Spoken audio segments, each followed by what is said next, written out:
ഹോശേയ പ്രവാചകന്റെ പുസ്തകം 10-ാം അധ്യായം 1 മുതലുള്ള വാക്യങ്ങൾ.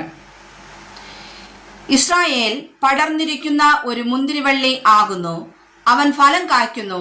തന്റെ ഫലത്തിന്റെ ബഹുത്വത്തിന് തക്കവണ്ണം അവൻ ബലിപീഠങ്ങളെ വർദ്ധിപ്പിച്ചു. തന്റെ ദേശത്തിന്റെ നന്മയ്ക്ക് തക്കവണ്ണം അവൻ ഭംഗിയുള്ള വിഗ്രഹ സ്തംഭങ്ങളെ ഉണ്ടാക്കി. അവരുടെ ഹൃദയം ഭിന്നിച്ചിരിക്കുന്നു. ഇപ്പോൾ അവർ കുറ്റക്കാരായി തീരും. അവൻ അവരുടെ ബലിപീഠങ്ങളെ ഇടിച്ചുകളയുകയും അവരുടെ വിഗ്രഹ സ്തംഭങ്ങളെ നശിപ്പിക്കുകയും ചെയ്യും. ഇപ്പോൾ അവൻ, നമുക്ക് രാജാവില്ല, നാം യഹോവയെ ഭയപ്പെടുന്നില്ലല്ലോ, രാജാവ് നമുക്ക് വേണ്ടി എന്തു ചെയ്യും എന്ന് പറയും. അവർ വ്യർത്ഥ വാക്കുകൾ സംസാരിച്ച് ഉടമ്പടി ചെയ്യുന്നതിൽ കള്ളസത്യം ചെയ്യുന്നു. അതുകൊണ്ട് ന്യായവിധി വയലിലെ ഉഴച്ചാലുകളിൽ നഞ്ചുചെടി പോലെ മുളച്ചു വരുന്നു. ശമര്യ നിവാസികൾ ബേത് ആവേനിലെ കാളക്കുട്ടിയെ കുറിച്ച് പേടിക്കുന്നു. അതിലെ ജനം അതിനെക്കുറിച്ച് ദുഃഖിക്കുന്നു. അതിന്റെ പൂജാരികൾ അതിനെക്കുറിച്ചും അതിന്റെ മഹത്വം അതിനെ വിട്ടുപോയതുകൊണ്ട് അതിനെക്കുറിച്ചും വിറയ്ക്കുന്നു. അതിനെയും യുദ്ധതൽപരനായ രാജാവിന് സമ്മാനമായി അശൂരിലേക്ക് കൊണ്ടുപോകും. എഫ്രയീം ലജ്ഞ പ്രാപിക്കും. ഇസ്രായേൽ തന്റെ ആലോചനയെക്കുറിച്ച് ലജ്ഞിക്കും. ശമര്യയോ അതിന്റെ രാജാവ് വെള്ളത്തിലെ ചുള്ളി പോലെ നശിച്ചു പോകും. ഇസ്രായേലിന്റെ പാപമായിരിക്കുന്ന ആവനിലെ പൂജാഗിരികൾ നശിച്ചു പോകും. മുള്ളും പറക്കാരയും അവരുടെ ബലിപീഠങ്ങളിൽ മേൽ മുളയ്ക്കും. അവർ മലകളോട്, ഞങ്ങളുടെ മേൽ വീഴുവിൻ എന്നും പറയും.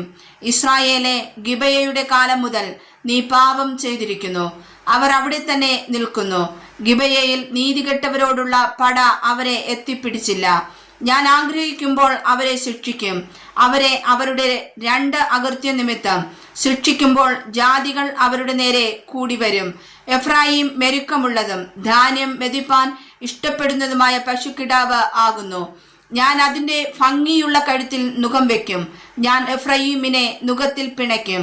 യഹൂദ ഉഴുകയും യാക്കോബ് കട്ട ഉടയ്ക്കുകയും ചെയ്യേണ്ടി വരും. നീതിയിൽ വിതപ്പിൻ, ദയയ്ക്കൊത്തവണ്ണം കൊയ്യുവിൻ, നിങ്ങളുടെ തരിശുനിലം ഉഴുവിൻ. യഹോവ വന്ന് നിങ്ങളുടെ മേൽ നീതി വർഷിപ്പിക്കേണ്ടതിന് അവനെ അന്വേഷിപ്പാനുള്ള കാലം ആകുന്നുവല്ലോ. നിങ്ങൾ ദുഷ്ടത ഉഴുത നീതികേട് കൊയ്ത് ഭോഷ്കിന്റെ ഫലം തിന്നിരിക്കുന്നു. നീ നിന്റെ വഴിയിലും നിന്റെ വീരന്മാരുടെ സംഘത്തിലും ആശ്രയിച്ചിരിക്കുന്നു.